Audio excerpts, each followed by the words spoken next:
Hola. Hola.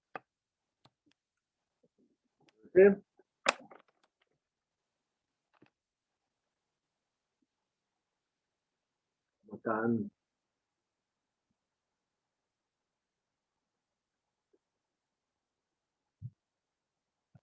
¿Cómo estás, César? Buenas, profe. Hola, buenas tardes. ¿Cómo andan? Hola, buenas tardes. ¿Todo bien? Bien, bien. Bueno, me alegro.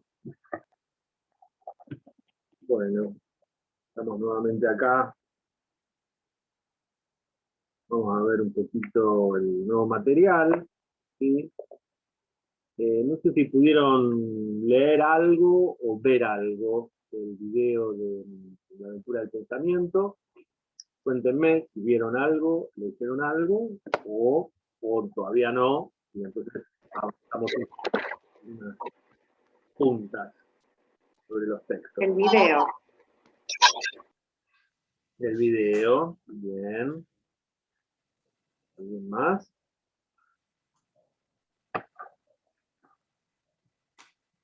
Yo lo estuve leyendo. Vi el video y lo leí. Bien, bien, Yo el video lo vi y algo estuve leyendo también. bien. Perfecto. ¿Alguien más? Yo le pegué una relojeada hoy, porque me enteré hoy que estaba eso, pero no entré en profundidad. Bien, bien. Yo cuando empiecen a hablar le digo si lo vi o no, porque he visto tantos videos que yo no Claro. sé de cuál estamos Con hablando. Aristóteles, ¿no? Es un poquito hablando de Aristóteles y la Atenas de aquella época, ¿no? Los que lo vieron, ¿qué les quedó? ¿Qué les quedó en limpio del video? Don Fernando Sabater, nuestro amigo español.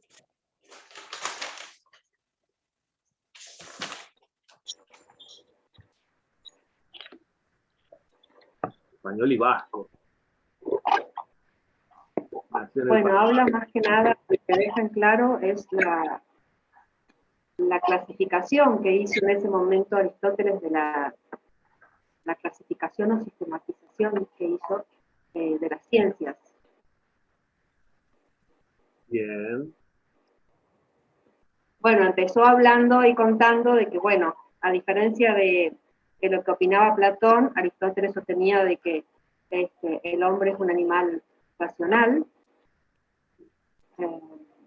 y él creía que las ideas están en nuestra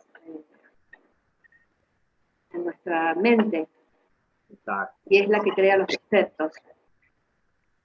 Bien. Bien, bien. Sí, sí. Aristóteles es uno de las columnas vertebrales de la filosofía, ¿no? Antigua. Hace toda una relectura de Platón, ¿sí? De Platón, fue alumno de Platón, y fíjense, fue maestro del gran Alejandro Magno, ¿sí? Fue tutor de Alejandro Magno, así que imagínense, ¿no? Un poquito de esto hablamos la otra vez, ¿no? Cómo la filosofía en aquella época era una especie de un saber, ¿no? Un conocimiento que estaba destinado a una práctica concreta que era la práctica, no solo la de la vida de los ciudadanos, sino la práctica de gobierno, el buen gobierno, ¿no? Ayudaba a que los gobernantes o los que se estaban formando para gobernantes lo hicieran mejor, tuvieran más herramientas, ¿no? Pudieran pensar mejor, decidir mejor, tomar mejores decisiones, optar por posibilidades que beneficiaran a la mayor parte de los ciudadanos, ¿no? Y a la polis en la cual estaban viviendo, ¿no? Que era su hogar. Dentro de la polis estaba todo, ¿no? Fuera de ella, los bárbaros, ¿no? Y los otros, ¿no? Los bárbaros como los otros, ¿no? Como los extranjeros, los extraños, ¿no? había algo muy fuerte en aquella época que en la cultura occidental y en todas las culturas se ha mantenido, ¿no? Nosotros y ellos, lo propio y lo externo. Y que en aquella época era fundamental, ¿no? Vimos el ejemplo de Sócrates que le ofrecieron el exilio, tomar la decisión de exiliarse o suicidarse con la cicuta, tomando la cicuta, y eligió tomar la cicuta, ¿no? O sea, lo terrible que era para un ciudadano el exilio, ¿no? Era como la nada, ¿no? Bueno, bien, bien. Avatar lo que tiene, lo bueno que tiene, me parece, es que es un buen comunicador de la filosofía, ¿no? Es un buen divulgador. Siempre sus intervenciones son muy claras y no por eso dejan de ser inteligentes, porque él se comunica con esa idea, ¿no? Con los otros, siempre considerando al otro inteligente. Eso se lo escuché, no me acuerdo si lo mencionamos acá, pero se lo escuché en una charla de hace mucho tiempo, cuando venía a menudo acá a Buenos Aires, Sabater, invitado por distintas instituciones, y él tomaba esa idea, ¿no? De que siempre había que hablar con el otro considerándolo inteligente, ¿sí? No desvalorizándolo, no tomándolo como alguien que no entiende, que es menos que uno o lo que fuera, sino como alguien inteligente. Y eso lleva a que el otro también haga el esfuerzo por entender y haga el esfuerzo por dialogar, ¿no? Eso me parece interesante, ¿no? La construcción del diálogo a partir del reconocimiento del otro, ¿no? Bien, y entonces vamos a tirar algunas puntas. Los que ya lo leyeron o lo repasaron habrán visto que tiene algunas cosas más sencillas y otras cosas más complejas el texto, ¿no? Texto que viene de este libro, Griegos en Disputa, ¿no? Es un libro grupal, Tomás Abraham, el Seminario de los Jueves, ¿no? Toda esta cantidad de personas, intelectuales, profesores, estudiosos de distintas áreas, ¿no? del conocimiento, algunos más cerca de la filosofía, otros más de las ciencias sociales, escribieron, ¿no? Retomando la idea de el conocimiento de la filosofía en la antigua Grecia, pero tomándolo relacionándolo con el presente, ¿no? Que es un poquito lo que hacían los griegos, ¿no? Ellos pensaban la filosofía para actuar en el presente, no como un mero objeto bello o objeto de saber que había quedado en el pasado, sino como una cosa actual y fundamental, ¿no? Entonces, bueno, en este sentido, este texto, ¿no? Trata de diferenciar estas dos nociones, ¿no? Ubicarlas, ¿sí? La voz y el logos tienen mucho en común, pero también tienen cosas que las separan, ¿no? Entonces, ¿dónde estaría la voz y dónde estaría el logos para los que arrancaron con la lectura? ¿Cómo las ubica Mónica Cabrera a estas dos nociones?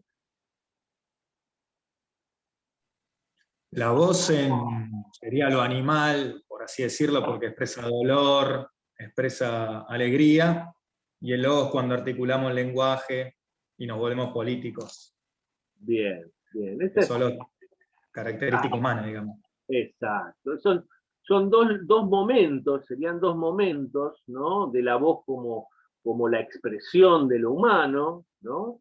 Vinculada al lenguaje, ¿no? La voz vinculada al lenguaje, ¿no? La voz primera de la infancia, la voz primera de cuando todavía estamos entrando a lo humano, ¿sí? Más vinculada con la expresividad de sentimientos, emociones, ¿no? Algo quizá más irracional, ¿no? Algo más vinculado al inconsciente, lo decimos nosotros desde Freud, ¿no? Y como dice Darío, ¿no? El dolor, la alegría, ¿no? La extrema alegría, el dolor, el sufrimiento, ¿no? La angustia, ¿no? El hambre, ¿no? Todas esas necesidades básicas y sentimientos básicos, ¿no? Están vinculados con este sonido, ¿no? De la voz, ¿no? Que expresa eso de alguna manera. Y, como bien decía Darío, está relacionado con el mundo animal, ¿no? Del mundo del que venimos, ¿no? En el cual no hay un lenguaje, o aparentemente no hay un lenguaje, podemos decirlo. Después, en el año que viene, vamos a ver en la materia Comunicación 2, teoría y proceso de la comunicación 2, vamos a ver qué pasa con el lenguaje en los animales, ¿no? Que hay como un protolenguaje o acercamientos al lenguaje. Pero en principio está más cerca de la animalidad, ¿no? Y el logos es ya la voz articulada dentro del conocimiento de la palabra. Logos y palabra era lo mismo para los griegos. Logos, conocimiento, logos, palabra. ¿Sí? Entonces ahí ya hay una intencionalidad, ¿no? Una búsqueda de un sentido, ¿sí? Y ese sentido se relaciona con lo racional, ¿no? Efectivamente, lo racional, lo mental, las palabras, ¿sí? El sentido de las palabras, articulado en un momento determinado, en un contexto determinado. Esto también ustedes lo están estudiando en semiótica, ¿no? Toda esa articulación es algo posterior, ¿sí? El lenguaje nos viene dado por nuestros padres, nuestra familia, las primeras personas con las que estamos en contacto, nos llega, ¿sí? Ese lenguaje ya hecho, no es que lo inventamos nosotros entramos en el lenguaje, ¿no? Y entramos en una tradición, en una historia, entramos en la cultura, ¿sí? Entramos en lo verdaderamente humano, para decirlo de algún modo, lo más exclusivamente humano, ¿no? Que es este invento de la cultura, el invento del lenguaje, de la relación entre nosotros a partir del lenguaje, ¿no?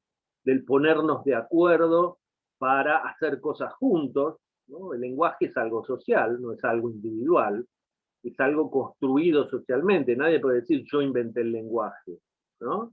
Nosotros podemos inventar palabras, y ahí vamos a ver qué es lo que pasa con la invención y la novedad en el lenguaje y en la cultura. Eso es lo que complejiza Mónica Cabrera a través de otros pensadores, ¿no? Agamben, ¿sí? Que toma la infancia y demás, ¿no? Ahora vamos a ir a eso, ¿no? Pero en principio el lenguaje está vinculado con lo ya dicho y ya escrito y ya articulado por otros que vinieron antes de nosotros, ¿no? Entonces uno dice, bueno, ¿y cómo no hay nada nuevo en el lenguaje? Está todo dicho ya, está todo significado, ¿no? Hay una idea de eso, ¿no? Hay una idea que justamente la importancia que le dio Aristóteles al lenguaje y al conocimiento y a la filosofía vinculada al lenguaje, ¿no? El hombre es social a través del lenguaje, ¿no? El hombre es político, como decía Darío, a través del lenguaje, ¿no? Nos constituimos como seres sociales en este compartir los significados y discutirlos a través de la palabra, ¿no?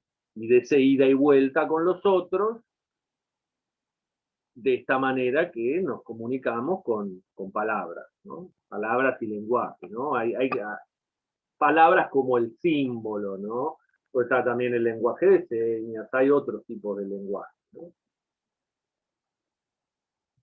Que esto ustedes también lo estarán viendo en semiótica, ¿no? La complejidad de los signos, ¿no? Pero bueno, en principio, en este comienzo de la filosofía, en en esa Atenas antigua, en esa Grecia antigua, inventó la filosofía, ¿sí? Inventaron las ciencias, todo lo que nos ha llegado a nosotros del conocimiento occidental y de la forma en que nosotros vemos el mundo, ¿no? Porque ahí también es interesante que esto es bien de la cultura occidental, ¿no? Dice Mónica Cabrera, ¿no? En Oriente pasan otras cosas. La palabra no es tan transparente como aparentemente la queremos ver nosotros, ¿no? La palabra puede ser, digamos, más vinculado a la no comunicación o al no entendimiento, ¿no? Y el silencio se toma distinto, ¿no? Vamos a ver si nos alcanza el tiempo en el año, en todo el programa, como para ver algún textito que trabaje con esta otra lógica, o que explore un poquito lo que es la lógica de Oriente, ¿no? Del conocimiento. No exactamente filosofía, no sé si lo podemos llamar filosofía, porque ellos tienen otra manera de concebir el mundo, pero sí cómo llegan a estos conocimientos a través de prácticas, ¿no? Como el Zen, como la meditación, etcétera, etcétera, en las cuales el silencio es mucho más importante.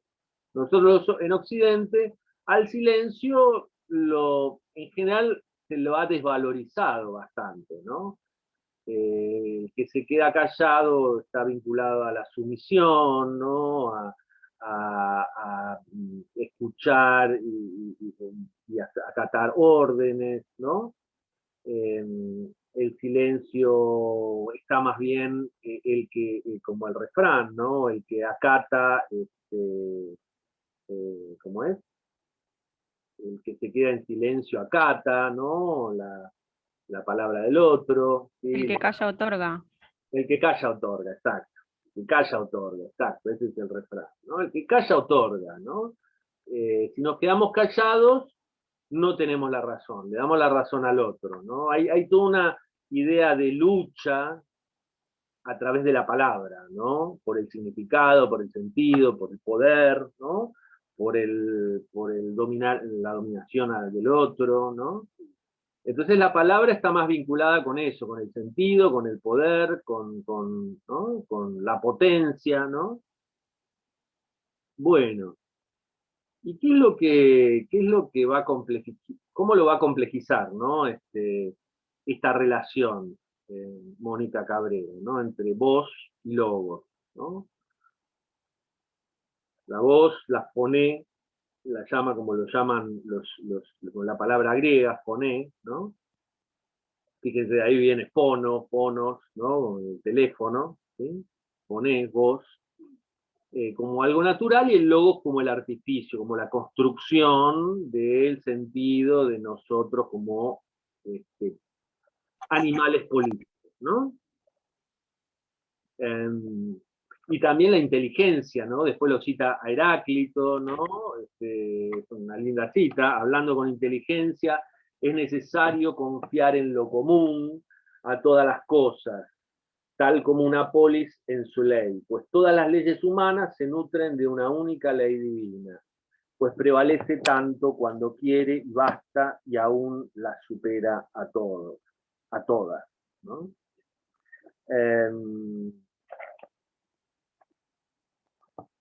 El logos vinculado con la ley, ¿no? Bueno, entonces,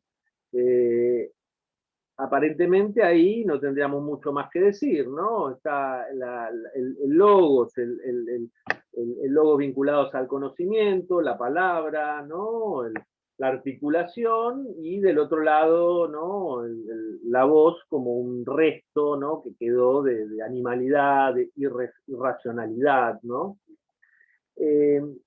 Y ahí lo que toma, digamos, Mónica Cabrera, es la idea de Agamben, en la que la infancia, ¿no? Porque ahí la pregunta es, entonces, ¿cómo entra todo lo nuevo? ¿no? Porque el lenguaje ya está instituido, es lo que la sociedad nos dice que hagamos, las leyes, pero si yo quiero hacer otra cosa, yo no estoy de acuerdo con estas ideas o con tal posición, ¿cómo hago para inventar algo nuevo? Si todo ya viene constituido por medio del lenguaje, ¿no? Es algo social. ¿Cómo me diferencio yo? ¿Cómo busco algo nuevo? ¿Cómo creo algo nuevo? ¿No?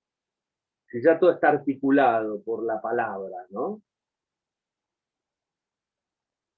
Y ahí es donde hace esa, digamos, revalorización de la infancia como el lugar en el que lo prelingüístico está latiendo, ¿sí? La voz, ¿sí? Esta imagen, ¿no? de los niños creando palabras, ¿no? Cuando están jugando, ¿sí? Es algo muy común en los niños, ¿no? Crear palabras. Hasta a veces uno puede ver que inventan un lenguaje, ¿no? Entre ellos, ¿no? Entre hermanos, ¿sí? No sé si les ocurrió a ustedes, ¿no? Si tienen hermanos, pues, y recuerdan, ¿no? Los juegos de primeros, infantiles, y ciertas palabras que podían aparecer que, bueno, tenían un significado propio, ¿no?